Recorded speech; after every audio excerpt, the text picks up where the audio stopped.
Assalamualaikum warahmatullahi wabarakatuh. Hai teman-teman, perkenalkan nama saya Rizky Muidaini Dan saya Aisyatun Aziza.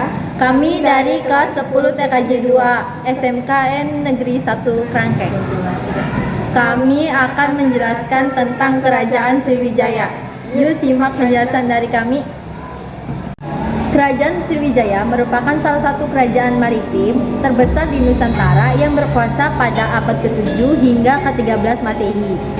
Kerajaan ini terletak di sekitar Palembang, Sumatera Selatan. Namun wilayah kekuasaannya meluas hingga ke sebagian besar Sumatera, Jawa bagian barat, Semenanjung Malaka, dan Thailand Selatan.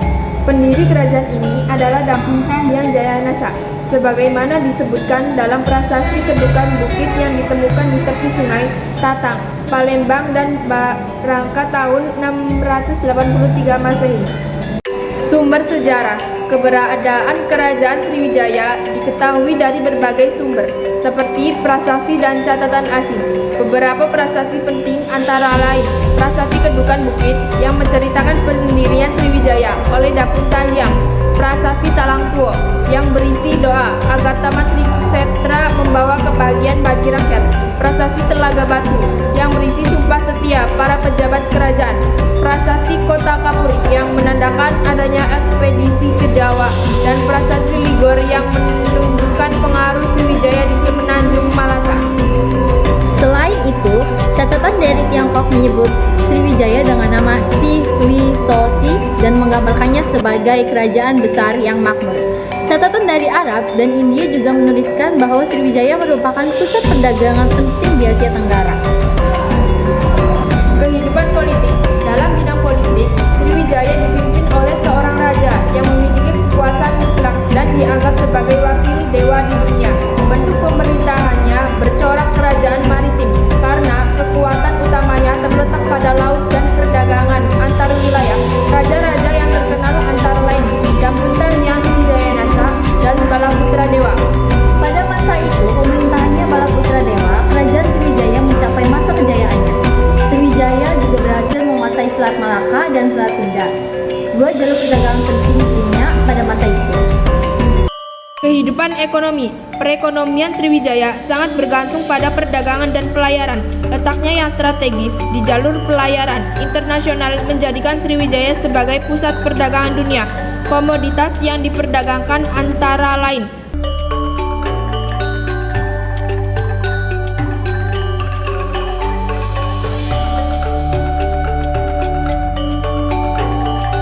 banyak berdagang dari India, Tiongkok, dan Arab singgah di pelabuhan Sriwijaya.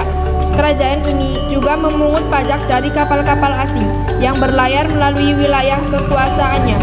Kehidupan sosial dan budaya. Dalam kehidupan sosial, rakyat Sriwijaya terdiri atas berbagai golongan seperti pedagang, pelaut, pengrajin, dan kerohaniawan.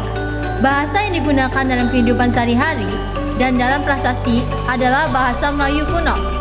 Dalam bidang budaya dan pendidikan, Sriwijaya menjadi pusat pembelajaran agama Buddha. Banyak pelajar dari berbagai negara datang untuk belajar, termasuk pendeta Itsing dari Tiongkok yang pernah singgah di Sriwijaya pada tahun 671 Masehi. Kehidupan agama. Agama utama yang dianut oleh masyarakat Sriwijaya adalah agama Buddha, khususnya aliran Mahayana. Banyak vihara dan tempat suci didirikan di berbagai wilayah kerajaan. Hubungan antara Sriwijaya dengan India juga sangat erat, terutama dengan kerajaan Nalanda yang merupakan pusat pendidikan agama Buddha. Raja Balaputra Dewa bahkan mendirikan sebuah biar di Nalanda untuk menampung pelajar dari Sriwijaya. What the fuck? Motherfucker, you better check your goddamn. Masa kejayaannya, kerajaan Sriwijaya mencapai puncak kejayaan pada masa pemerintahan Raja Balaputra Dewa, sekitar abad ke-9 Masehi. Pada masa itu, kerajaan Sriwijaya menguasai jalur perdagangan internasional dan diakui oleh berbagai kerajaan besar, seperti Tiongkok, India, dan Arab. Selain itu, Sriwijaya juga menjadi pusat penyebaran agama Buddha di Asia Tenggara. Peninggalan sejarah. Beberapa peninggalan penting dari kerajaan Sriwijaya antara lain: 1. Prasasti Kedukan Bukit 683 Masehi. menceritakan pendirian Sriwijaya oleh Dapunta Hyang. 2. Prasasti Talang Tuo 684 Masehi berisi doa untuk kesejahteraan rakyat. 3. Prasasti Telaga Batu berisi sumpah setia para pejabat kerajaan. 4. Prasasti Kota Kapur menyebutkan ekspedisi militer ke Jawa. 5. Prasasti Ligor bukti pengaruh Sriwijaya di Semenanjung Malaka. Arca Buddha Avalokitesvara menunjukkan kuatnya pengaruh agama Buddha. Peranan Sriwijaya bagi Indonesia. Kerajaan Sriwijaya memiliki peranan penting dalam sejarah Indonesia.